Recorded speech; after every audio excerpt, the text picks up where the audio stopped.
My coverage of Computex 2018 is brought to you by Gigabyte, Cooler Master, Team Group, and Thermaltake.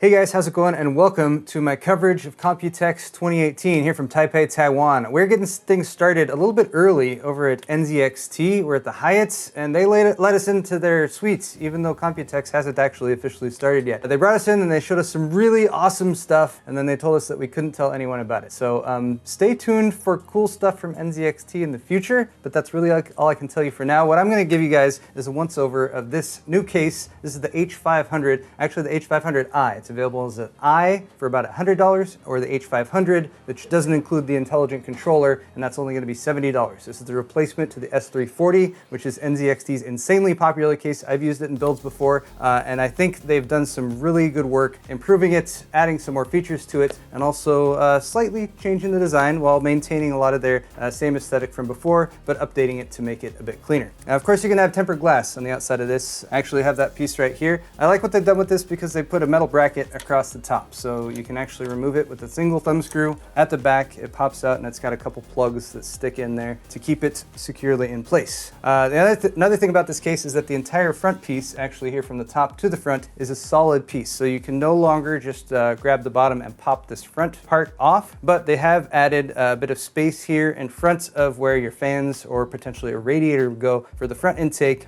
so you do have actual space for airflow to get in there. At the front here, there's a small dust filter just across the bottom, and you can pop that off if you remove the opposite side panel. So easy way to clean the dust out that might collect in there, since that's where the majority of the airflow is going to come, as well as the rear side in the back. There's actually ventilation down the entire thing, and there's also a removable dust filter right there. You can remove that dust filter if you need to clean the dust, or you can just remove the entire side panel and clean it out that way. For front panel connectors, they're keeping things basic with power, reset, and a couple USB 3.0 ports. Maybe I can convince them to make an elite version of this that has a USB Type-C port. I don't know. I just threw that out there. That's probably a lie, right? They can neither confirm nor deny the existence of that. But here on the inside, we have a couple SSD trays. They just have a little thing on the side that you can pop in, remove those. Since this is a grid here, you can actually reposition those if you want to if you have one SSD and you don't want it to seem lonely with an empty second bracket. Or you can pop these off, flip them around to the back, and there's a couple SSD mounts on the back of the motherboard tray. So pop those in there and put your SSD wherever you want the SSD to be. If it's a pretty SSD or if it's an ugly SSD. Pretty ones go in the front. Should be obvious. For included fans, we have two 120 millimeters. They're both set up for exhaust by default, but of course you can reposition them if you want to. 120 at the top and 120 at the back. Speaking of the back, if you spring for the H500i version, you will get a vertical GPU mount right here. If you get the standard H500, you won't get that, but it is compatible, so you could add that in the future if you want. Of course, your airflow is going to suffer just a little bit there. Actually, Dimitri was here right when we arrived. He actually deflowered this case and did the peel right in front of my eyes. I couldn't believe it.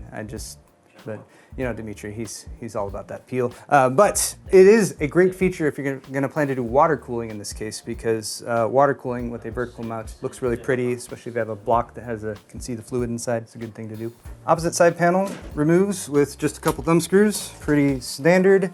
Here at the back is what makes this the I version, which is this NZXT control hub. You can connect 3 fans to this, as well as 1 LED channel. And of course, you can daisy chain more LED strips off of that if you so desire. And then NZXT has an entire ecosystem that works with their CAM software if you want to add additional control devices. I did a build in the H200i a few months back where I dove into that. And I didn't have the most easy time with that, because when you're trying to involve so many different LED devices in a case, there's a lot of wiring involved. But NZXT is working on some new stuff to help out with that. Again, I can't give you guys many details about that, but in the future, they're continuing to evolve this ecosystem and make things better. One thing I really like about the design for these new H-series cases is the cable routing channeling that they have going on here. Across the top, a little bit here on the side, and also for this case, again, for the I version, they've actually added an LED strip that's just behind the NZXT crossbar here in the middle, and that will give a glow right there, and I'm told it looks really cool, but maybe in the future I'll do a build on this and can actually show you how it looks. Down in the basement, you have plenty of room for your power supply, and there's also a 2-drive hard drive cage, or 3.5-inch drive cage here, and you can also reposition that, so give yourself a little bit extra room if you want to put a pump down there, or stuffed animals, or anything else you might want to fit in the basement. Something you want to hide, but also make functional. Finally, as every case should have, power supply filter down in there at the bottom. The S340 had that too, so that's kind of an expectation, but just wanted to also show you guys that it's there. This case is available right now, so go ahead and buy one if you're interested. Again, just $70 for the standard version, $100 for the H500i version with the intelligent controller and the LED strip. So nice upgrade if you go for that. But that's all for my coverage here at the NZXT suite at Computex. I want to say a big thank you to my sponsors, of course, Thermaltake, Cooler Master, Gigabyte, and Team Group. And thank you guys so much for watching this video. We'll be back soon with more coverage, and hit the thumbs up button on your way out. Thanks for watching.